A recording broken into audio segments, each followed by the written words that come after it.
আসসালামু আলাইকুম। কেমন আছেন সবাই? আশা করছি ভালো আছেন। আজকের পর্বে তৈরি করে দেখাবো পারফেক্ট পুডিং রেসিপি। সারাদিন রোজা রাখার পরে ইফতারের সময় যদি ঠান্ডা, ঠান্ডা পুডিং ভীষণ মজা লাগে। চেষ্টা করব পুডিং এর A to Z শেয়ার করার জন্য। আসলে পুডিং শেখানোর কিছু নেই। আমরা সবাই কম বেশি পুডিং তৈরি করতে পারি। কিন্তু অনেক সময় অনেকেরই পুডিং ঠিকমতো সেট হয় না। মোল্ড আউট করতে গেলে ভেঙে যায়। ক্যারামেলের কালারটা ঠিক আসে না। ডিমের আঁশটা গন্ধ লাগে। কয়টা ডিমের সঙ্গে কতটুকু দুধ ব্যবহার করতে হবে, এই সকল কিছুর সমাধান নিয়েই আজকের পুডিং রেসিপি শেয়ার করব। এটি দেখে যদি আপনারা পুডিং বানান একেবারেই পারফেক্ট হবে। আশা করছি ভিডিওটি আপনাদের উপকারে আসবে। চলুন তবে দেখে নিই আজকের রেসিপিটি। আশা করছি ভালো লাগবে।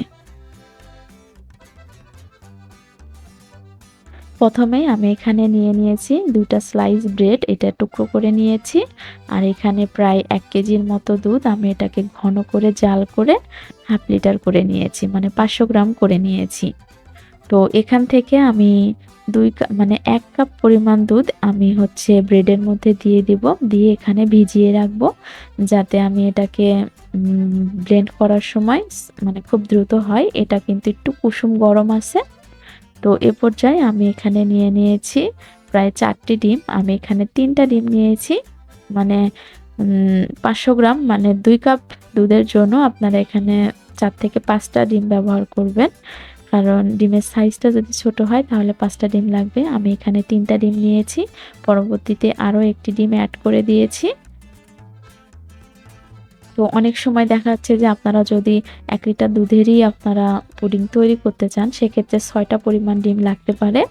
তো আমি যেহেতু এখানে ঘন করে নিয়েছি, তাই ঘন করে নিলে শুধু পুডিংটা খেতেই ভালো লাগে না, দেখতেও সুন্দর লাগে, খেতেও ভালো লাগে এবং আপনার মোল্ড আউটের সময় ভেঙেও যায় না। তো অনেকের পুডিংটা যে ভেঙে যায় তার কারণ হলো তারা অবশ্যই ডিমের পরিমাণটা কম ব্যবহার করে। পুডিংয়ে কিন্তু দুধ আর ডিমের পরিমাণটা একেবারে পারফেক্ট ব্যালেন্স থাকতে হবে, নয়তো কিন্তু মোল্ড আউটের সময় পুডিংটা ভেঙে যাবে, ভালোমতো সেট হবে না। তো আমি এখানে দিয়ে নিয়েছি 4টি পরিমাণ ডিম আর 1/2 কাপ পরিমাণ চিনি। আপনারা মিষ্টি যে যেমনটা খেতে চান তেমনটা দিয়েই করতে পারেন। আর 1 চা চামচ পরিমাণ ভ্যানিলা এসেন্স দিয়ে নিয়েছি। আপনারা চাইলে এখানে লেবুর রস দিতে পারেন। তবে লেবুর রসটা দিলে অনেক সময় ছানা কেটে যাওয়ার একটা চান্স থাকে। তো সেজন্য চেষ্টা করবেন ভ্যানিলা কোনো এসেন্স দিতে। আপনার পছন্দ মতো এসেন্সটা দিলেই হবে। তো এ পর্যায়ে 1/4 কাপ চিনি নিয়েছি ক্যারামেলের জন্য। চেষ্টা করবেন সাদা চিনি দিয়ে ক্যারামেল তৈরি করার জন্য। সেক্ষেত্রে অনেক সুন্দর সেট হয়। লাল চিনি দিয়েও হয়, বাট ওটা একটু বেশি থিক হয়। তো আমি এখানে ঘুরিয়ে 1/4 কাপ পরিমাণ চিনি দিয়ে নিয়েছি। 1 চা চামচ পানি দিয়ে নিয়েছিলাম। তারপর আমি সুন্দর মতো ক্যারামেল তৈরি করে নিয়েছি। আর এই ক্যারামেলটা দুধ ডিমের মিশ্রণটা তৈরি করার পরে তৈরি করবেন, সেক্ষেত্রে না এটা ফেটে যাবে না। আর ক্যারামেলটা যদি আগে তৈরি করেন তো দুধ ডিমের মিশ্রণটা তৈরি করতে গেলে দেখা যাচ্ছে যে এটা ফেটে যায়। সেক্ষেত্রে আপনারা মিশ্রণটা আগে তৈরি করবেন, দেন আপনারা ক্যারামেল তৈরি করবেন, সেক্ষেত্রে ক্যারামেলটা ফেটে যাবে না। তো প্লিজ যদি ভিডিওটি ভালো লাগে চ্যানেলটি সাবস্ক্রাইব করে দিবেন, লাইক কমেন্টস করে দিয়েন। দেখুন আমি এ পর্যায়ে বাটিতে ঢেলে নিয়েছি। এবার আমি এটা 25 মিনিটের মতো ভাপিয়ে নেব। আমি এটা প্রথমে ভুলে গিয়েছিলাম।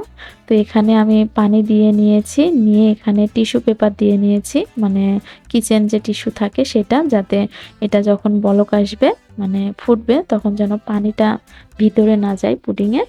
তো এভাবে আমি 30 থেকে 35 মিনিট পরিমাণ আমি ভাপিয়ে নিয়েছি। নিয়ে এটা আমি জাস্ট আধা ঘন্টার মতো একটু বাইরে রেখেছি। এটা আমি ফ্রিজে রাখার সময় ছিল না। তো আপনাদের সঙ্গে মোল্ড আউট করে দেখাচ্ছি। আপনারা চাইলে এটাকে ভাপিয়ে নেওয়ার পরে ২-৩ ঘন্টার মতো নরমাল ফ্রিজে রেখে সেট করবেন। তো এভাবে যদি আপনারা পুডিং তৈরি করেন দুধ ডিমের পরিমাণটা ঠিক রেখে, তাহলে আশা করছি গরম অবস্থাতেও আপনার পুডিংটা কখনোই ভাঙবে না।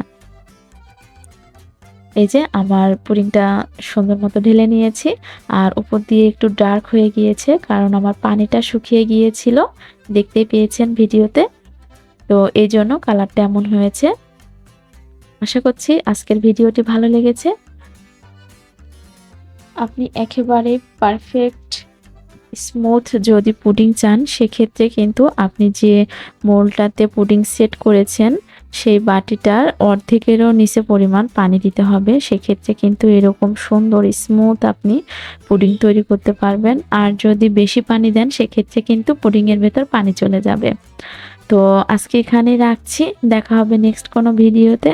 সে পর্যন্ত ভালো থাকবেন, সুস্থ থাকবেন। আসসালামু আলাইকুম।